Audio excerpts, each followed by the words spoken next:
And next is Internationalization of Facial Standards by Associate Professor Dr. Edward Liu, the Chairman, Gemmological Association of Hong Kong.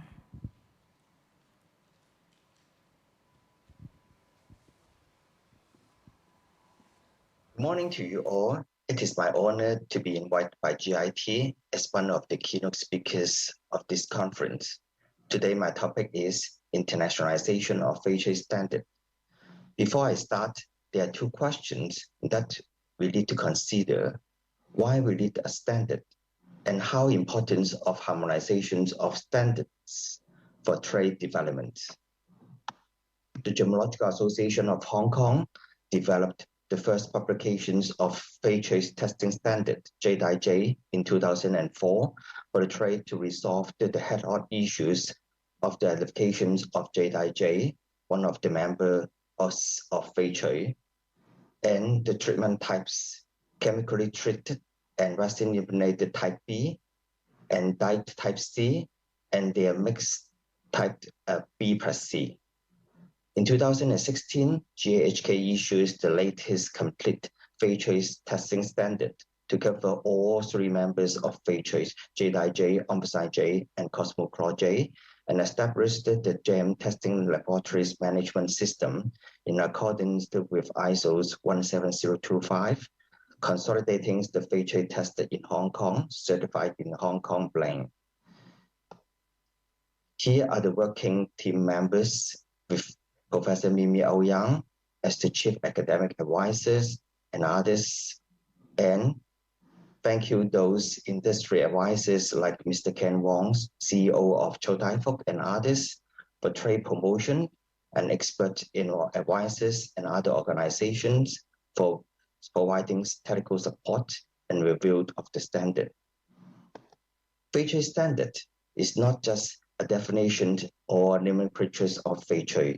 It is a standard mainly for commercial laboratories who intend to adopt ISO's quality management system in their daily operation and management system according to their scope of business and customers. So this standard will be an official's key reference of the laboratory's testing report or certificate. In the same time, GHK also established certificate and label scheme for the Hong Kong laboratories to advance their status to an accredited laboratories through ISO 17025 accreditation. To accredit facial testing laboratories builds its own operate governance with facial standard and the corresponding ISO quality management system documents, manpower systems of operators, gemmologists and sanitary business policy, and laboratories corporate image with a trust mark-based strategy. The standardized working procedures and environment settings is to ensure that the repeatability of testing results when different qualified gemmologists tested the same items with the unified test steps. Annual and triennial third-party surveillance and regular intra-lab proficiency tests are used for the internal reviews of the laboratories and maintains team competency. Traceability and transparency of the name and signatures of signatories are the key part of the presentation content of the facial testing report. A facial certified gemmologist registration system for gemmologists was also developed for gemmologists to pursue professional developments to learn, update knowledge of facial, advanced testing equipments, quality management principles, and practice of ISO standards. A continuous professional development system was also developed for gemmologists to keep themselves updated in ever constantly changing world. For example, in the initial registration, The applicant has to complete the essentials fair trade specials training courses first and has progressively accumulated totals 18 CPD hours in the past 24 months. Present and the future. The sustainability of accreditations of the fair trade testing laboratories and their customer confidence will be relied on laboratories' own business ethic, practice, and integrities, operators' competency, and the authenticities of testing report and services. No court case is record related to the fair trade testing report, which were issued by the accredited fair trade testing laboratories in Hong Kong since the fair trade testing standard was launched more than 15 years. GHK and the fair trade testing laboratories could build the brand as a trust mark of the fair trade testing and certification industry, together with the natural fair trade schemes won by the trade associations. Key milestones. Between 2018 and 2019, 3 conferences and seminars on fair trade and fair trade standard were organized by GHK during the Hong Kong International Gem Show, and we are honored to have CIPRO's president, Dr. Gaetano Cafferini, addressed those seminars and emphasized on the importance of harmonization of standards, terminologies, and testing methods for trade development.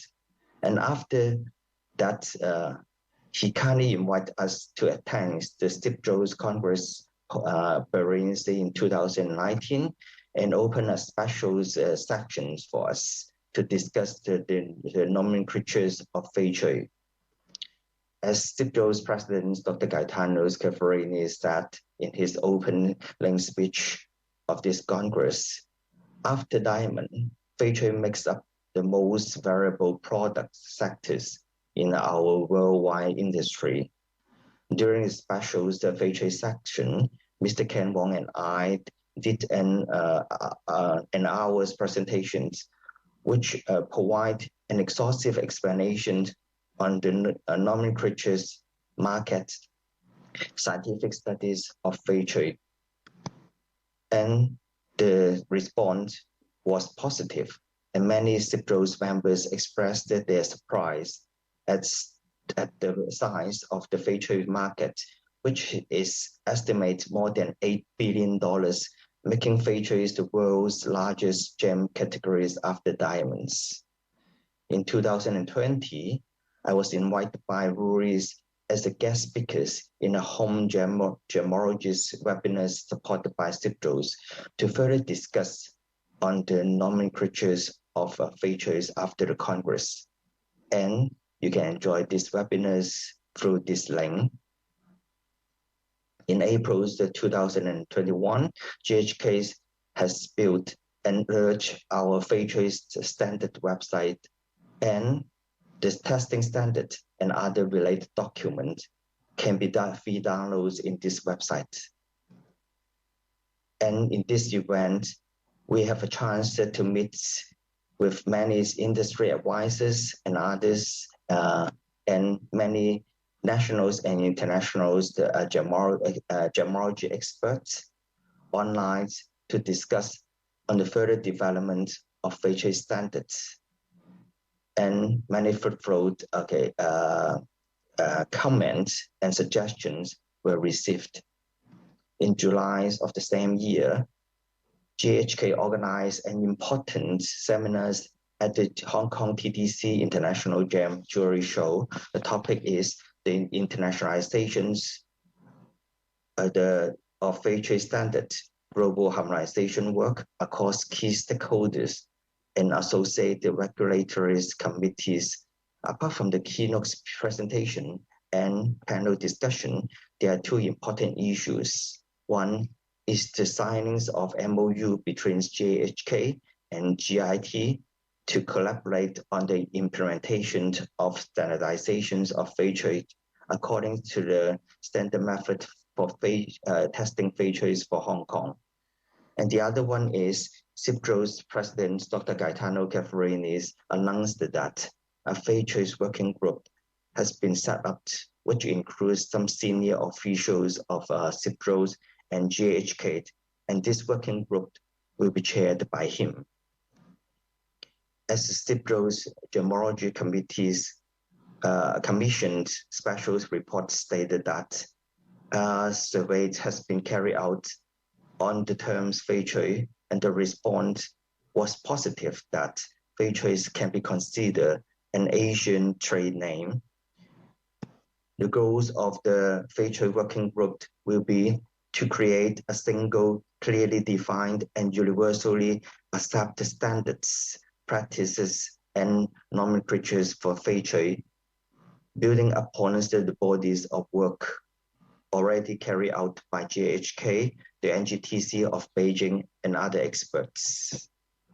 Phase choice, as a carrier of Chinese J culture, it occupies a very important market share in the East. We believe that there are many advantages of the internationalization of phase choice standards to the trade, gem laboratories, market, jewelry design, and others.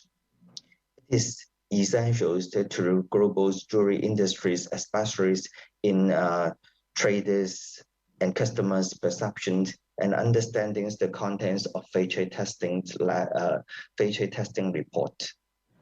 Nowadays, many new phase choice markets and business models, as well as direct sales by cell phones in China, have been developed and are bringing business to a higher level.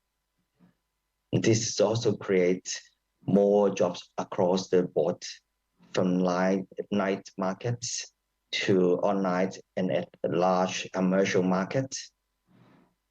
Today, there are 390,000 people working in phase choice related jobs in southern China, which is more than a double of the employment and compared with the figures 20 years ago. We believe that only by adopting a unified naming, the trade and customers will be benefit from it. And we foresee that phase choice will be listed in CIPRO Blue Books, and the Hong Kong's phase choice testing standard can be the driving force to make it becoming worldwide recognized and accepted. Thank you. Thank you so much, Edward Liu, for informative talks. All right, ladies and gentlemen, we will have a short break for a moment, and our coffee and tea and the snacks will be ready to serving you around 10 sharp. And for those who are just watching us through live streaming, don't forget that please complete the evaluation form by scan QR code on the screen.